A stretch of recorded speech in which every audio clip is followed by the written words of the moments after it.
Hey there, welcome back to Foodology. Today, we're tackling a classic dish that's perfect for a special occasion or a cozy night in London broil. First things first, let's talk about what London broil actually is. Despite its name, it's not a specific cut of meat but rather a method of marinating, cooking, and slicing beef. Traditionally, flank steak was the go-to cut for London broil, but nowadays, you might find top round steak or culotte labeled as such at your local butcher or grocery store. So, why flank steak? Well, it's a relatively tough cut of meat, but that's where the magic of the marinade comes in. A good London broil marinade contains both oil and an acidic ingredient, like lemon juice or vinegar, which helps to tenderize the meat and infuse it with flavor. Speaking of flavor, let's dive into the ingredients you'll need for a killer London broil marinade: 1/3 cup of olive oil, or avocado oil, if you prefer.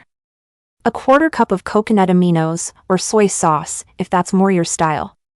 1/4 cup of lemon juice, fresh is best, but bottled will work in a pinch. 2 tablespoons of Worcestershire sauce, for that deep, savory flavor. 1 tablespoon of minced garlic, fresh or jarred, it's up to you. 1 teaspoon of sea salt. 1/2 teaspoon of black pepper.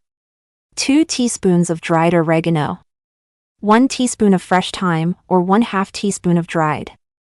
Simply mix all these ingredients together in a large Ziploc bag or a bowl, add your flank steak, and give it a good massage. Make sure the marinade coats every nook and cranny of the meat. Then, pop it in the fridge for at least 2 hours, but no more than 24. Trust me, you don't want to leave it in there too long, or your steak will turn to mush. While your steak is marinating, let's talk about a little secret weapon that takes your London broil to the next level: compound butter. This is totally optional, but I highly recommend giving it a try. All you need is some softened butter, minced garlic, fresh chopped chives, parsley, and a pinch of sea salt. Mash it all together, roll it up in some plastic wrap, and stick it in the fridge until you're ready to serve. It's like a little disc of heaven that melts over your steak and takes the flavor to new heights. Now, let's get to the main event: cooking your London broil. Preheat your oven to the broil setting and take your steak out of the marinade. Place it in a baking dish, a cast iron skillet or grill pan works great too, and let it sit at room temperature while your broiler heats up. This helps the steak cook more evenly.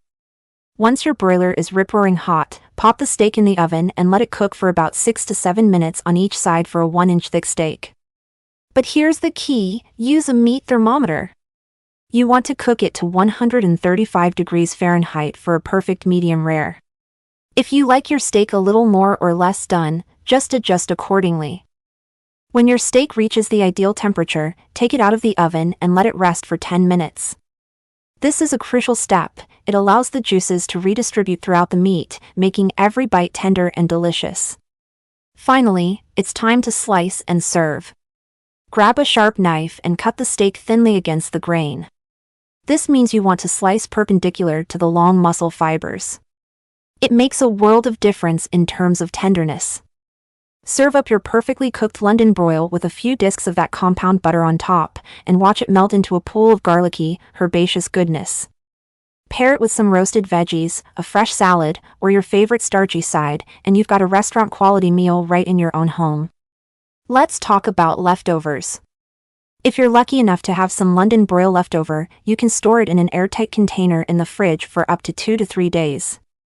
To reheat, simply slice it up and give it a quick sear in a hot skillet, or place it in the oven at 300 degrees Fahrenheit with a bit of broth and covered in foil to lock in moisture. Just be careful not to overcook it. Nobody likes dry, tough steak. So there you have it, the ultimate guide to cooking a fantastic London broil in the oven. Don't forget to like, subscribe, and ring that bell for more cooking tips and hacks from Foodology.